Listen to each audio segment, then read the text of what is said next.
নাজিৰাৰ গেলেকীত বাঘৰ আক্ৰমণ।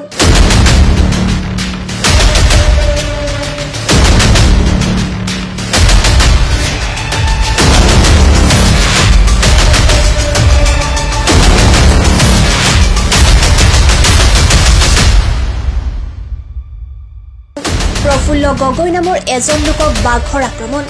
বাঘৰ আক্ৰমণত কথমপি প্ৰাণ ৰক্ষা হয় প্ৰফুল্ল গগৈ নামৰ লোকজনৰ।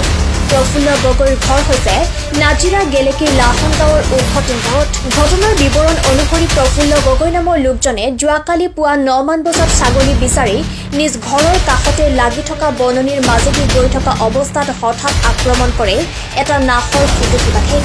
বাঘৰ আক্ৰমণত শৰীৰৰ বিভিন্ন অংগত আঘাতপ্ৰাপ্ত হয় লোকজন। চিঞৰ বাখৰ কৰাত স্থানীয় লোক উপস্থিত হোৱাত বাঘটোৱে লোকজনক এৰি হাবিৰ মাজত পলায়ন কৰে। এই ঘটনাক কেন্দ্ৰ কৰি অঞ্চলজুৰি এতিয়া শংকিত হৈ পৰিছে উখটিং গাঁৱৰ গয়া ৰাইজ। লগে লগে স্থানীয় ৰাইজে লোকজনক গেলেকী প্ৰাথমিক চিকিৎসালয়ৰ পৰা নাজিৰাৰ লিগিৰি পুখুৰী অসামৰিক চিকিৎসালয়ত ভৰ্তি কৰে। সম্প্ৰতি লোকজন এতিয়া আঘাতমুক্ত হৈছে বুলি জানিব পৰা গৈছে।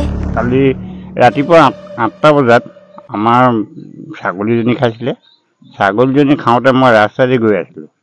ৰাস্তাইদি যাওঁতে নাহৰ ফুটুকীয়া বাঘটোৱে ছাইডত ৰৈ আছিলে, মোক জাপ মাৰি পিনে ধৰিলে। ধৰাৰ পাছত এই ডিঙিত ইয়াত ডাক্তৰে হেৰি কৰিছে আৰু এইফালে বুকুত ঠেঙৰে মানে আঁচুৰিছে। আঁচুৰি দিলে পিঠি পালে যেতিয়া যেনেকৈ হাপুতি ধৰিছে মানে মই বাচিব পৰা নাই। তেতিয়া মই মুখত এই আঙুলিটো সোমোৱাই তাক তলৰ ফাললৈ টানি মই এই হাঁহডাল বচাবৰ কাৰণে তাক টানি মই যেতিয়া হেৰি কৰিলোঁ, টানি দিলোঁ। টানি দিয়াৰ লগে লগে সি মোৰ পেটত ধৰিছিলে। পেটত যেতিয়া মই নখটো তুলিয়াতে মই এই সোঁহাতৰ হাত দাখন পেলাই সোঁহাতৰ হাতখনে টানি তাৰ ঠেংটো যেতিয়া দাঙি দিলোঁ, দুটাও দাঙি দিয়াৰ লগে লগে বাঘটো খং কৰি পিনে সি নিজে দৌৰিবলৈ ধৰিলে। তাৰপিছত মই চাইছোঁ এতিয়া মোক গোটেই খুনে খুন হ'ল। তাৰপৰা মোৰ লগত যিজন ল'ৰাই কৈছে ব'ল মেডিকেল যাবলৈ, মানে ল'ৰাজনে লৈ আনিলে। অনাৰ পাছত আমি লগে লগে মানে মেডিকেললৈ লিগিৰি পুখুৰী মেডিকেল উপস্থিত হ'লোগৈ।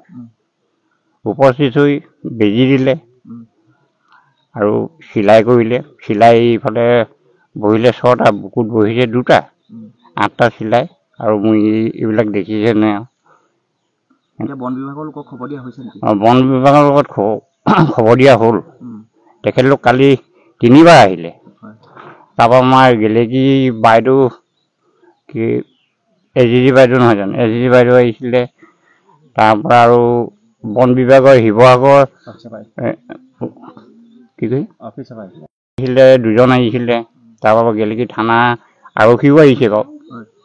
আহি মেলি এইবোৰ স্পটবিলাক চালে আৰু বন বিভাগে এটা পিঞ্জাও এটা দি থৈ গৈছে। ইয়াত আগতে তেনেকৈ বাঘ চাঘ ওলাই নেকি? আগতেও ওলায়। অনিষ্ট কৰিছে নেকি? অনিষ্ট মানে গৰু, ম'হ, ছাগলী এইবিলাকতো যেতিয়া খাই থাকে। মানুহ এনেকৈ এটেক কৰা নাই, এইবাৰে প্ৰথম কৰিছে। এই ঘটনাৰ পিছতে বন বিভাগৰ এটি দল আৰু গেলেকী আৰক্ষী উপস্থিত হৈ আঘাতপ্ৰাপ্ত প্ৰফুল্ল গগৈৰ ঘৰত। বৰ্তমান বন বিভাগে বাঘটোক আবদ্ধ কৰিবৰ বাবে উক্ত স্থানত এটা পিঞ্জিৰা সংস্থাপন কৰিছে বুলি জানিব পৰা গৈছে। শিৱসাগৰৰ পৰা ফাৰহান লাস্কাৰৰ ৰিপৰ্ট।